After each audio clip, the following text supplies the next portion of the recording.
Thomas, hva du føler for å starte? Hva du føler for å starte? Thomas. Nei, jeg føler at jeg kommer til å... Du føler at vi skal gå...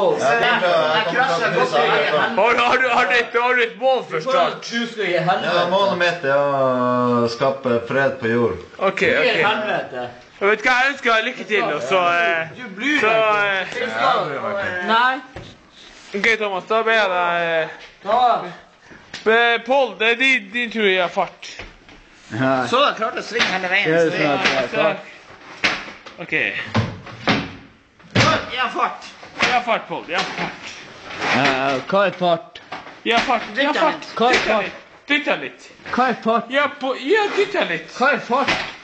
Dytt han. Hvor er fart? Ja, dytt han. Hvem som var Dytt han, Det er Thomas. nesten man ikke har lyst til å gi fart selv. Se her. Satan!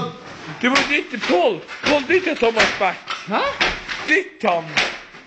Hva er du snakker om? Ja, fart. Han har ikke lyst. Jeg skjønner at han Faktisk, gå dytt han. Hva snakker om?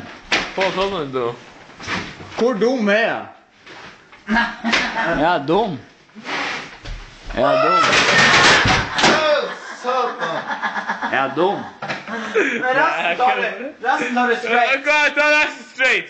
Resten tok jeg straight. Så Gå, Thomas.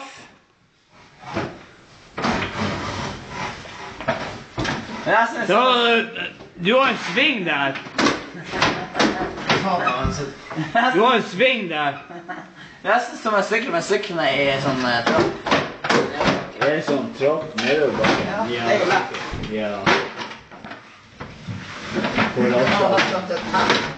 Au! Se opp det. Så det passer litt. Basse. Charlotte skulle dø. Satan! Sånn det kan følge deg nå. Har du... Hva du føler nå?